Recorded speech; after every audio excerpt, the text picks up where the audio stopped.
Good morning, guys. The reason of this video is to refresh you about time in a contract. If you're using the far bar as is, when it comes to time, time is of the essence in the contract, meaning time is important. You cannot let days expire in a purchase contract. Deposit days, closing days, financing days, inspection days. You are responsible of extending any of those days or terminating the contract if that's the case. When it comes to time, it's compute in calendar days. It means that weekends are included. Okay. And it says here, based on where the property is located, should be used in computing time periods. I just said it. Other than time for acceptance and effective date, as said for paragraph 3. Any time period provided for a date specified in this contract, whether pre-printing, handwritten, typewriter, or inserted, which should end or occur on a Saturday or Sunday or national legal public holiday or day in which a national legal public holiday is observed because it falls on a Saturday or on a Sunday should extend to the next calendar day. What does that mean? For example, today is Friday,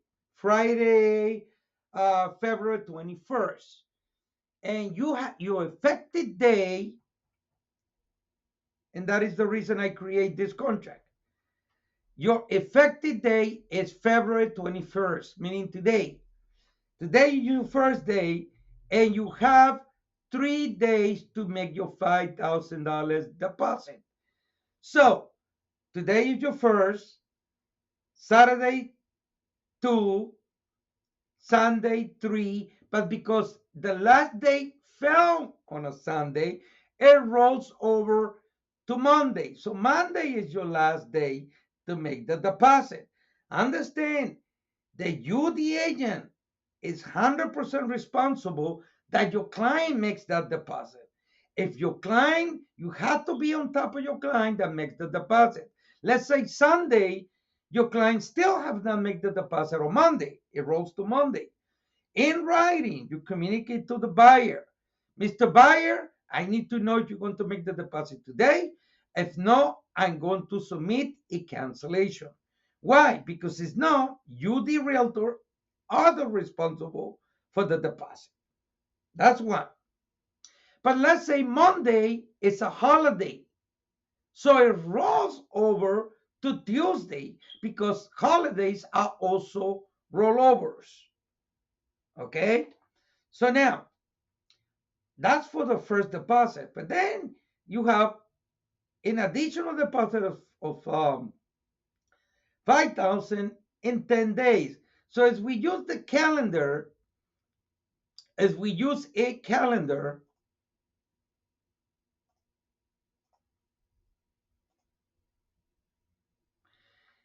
and today is the 21st, okay, and we have 10 days for this is the effective date. So we have 1, 2, 3, 4, 5, 6, 7, 8. 8 days on February. Let's go to the next month. 8, 9, 10. It falls on a Sunday. So that means that deposit, your additional deposit in 10 days, it rolls over to Monday, Monday the 3rd, March the 3rd. So now, so now, March the 3rd, you suppose the latest, you suppose your client's supposed to make the deposit. Now, your client on Monday the 3rd failed and you forgot to follow up. The seller can keep the $5,000 and still go after the additional $5,000 because the buyer is in default. Okay. Now, what can I do? Extend. If you know for some reason your client has difficulties trying to make the deposit on time, create an extension and submit it. I will submit it on the 8th day prior to the 10th day if needed. Okay. But do not let go. Do not let the date expire. Please be on top of that. Now,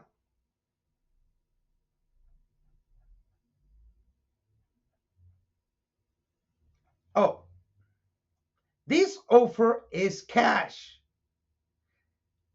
655, $5,000 initial deposit, $5,000 in 10 days balance. Okay? Pay attention. The only protection when it comes to a cash offer, the only protection the buyer has, the only contingency, because the buyer has no financing contingency. But what contingency the buyer has? The only protection the buyer has in a cash offer is your inspection period, 5 days. So let's go back to the calendar again. So the effective day again is today, the 21st. So it's 5 days. So 1, 2, 3, 4, 5. Tuesday, the 25th of March is the last day. Make sure that you put an alert, and I'm going to show you at least 2 days, meaning on the 23rd, in writing. You ask your buyer, Mr. Buyer, has the home inspection has been performed? Are you satisfied? Any claims? So we proceed. Yes, no, in writing. Okay? Why? Because as you let this day expire and you forgot to ask your client something in writing prior to the 25th, and then he called you on the 26th and he says, oh, realtor, I want to cancel because the house has a lot of problems based on the inspection. Well, bad news is you leave this day expire, your 5,000 plus additional 5,000, meaning 10,000, bye-bye. Okay? The seller will keep the deposit. Who is responsible for that deposit? You as the realtor. Okay? Now, but let's say your client does the inspection on time, okay? Then the buyer, is he fine? The buyer don't have to do the actual inspection because, like it says on this paragraph that I highlighted here, each buyer determines in buyer's sole discretion. That's the keyword. That means sole. I don't have to hire an inspector. In my own decision that the property is not acceptable to buyer, buyer may terminate this contract by delivering a written notice of such election to seller prior to the expiration of the inspection period, meaning the 5 days. Is buyer, kindly terminate this contract, the deposit paid shall be returned to buyer. Okay, that is the keyword.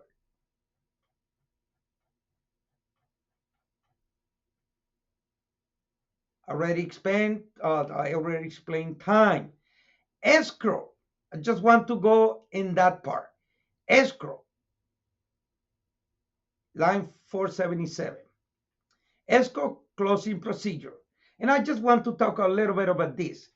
If seller's title is redeemed unmarkable, meaning they find a defect in title, through not fault of buyer, meaning the defect of title is because of the seller, nothing to do with buyer.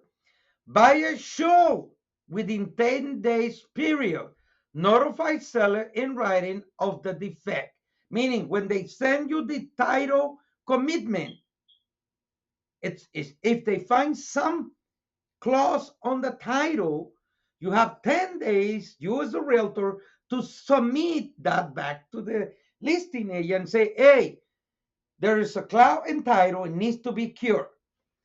Seller shall have 30 days from the day of receipt of such notification to cure the defect. 3. If seller fails to timely cure the defect, the deposit and all closing funds paid by buyer shall, within 5 days after written demand by buyer, be refunded to buyer. And stimulating with such repayment, buyer should return the personal property, vacant the property. Done. Finito. 4, in red, if buyer fails to make timely demand, meaning if you don't do the demand within the 10 days for refund of the deposit, buyer should take title as is. Watch out. That means, watch out, if you don't do a claim, that means your client will continue with the property as is and will have to purchase the property with a lien on the property. Weigh all rights against seller as to any intervening defects except as may be available to buyer by virtue of warranties contained in the deed or bill of sale. So watch out. I'm just giving this point here that is important. And that's it on this. Now, on my next video for this part, I'm going to show you how to prevent this from happening. See you on the next. And remember, this is time video. So I will go with the next time and alerts.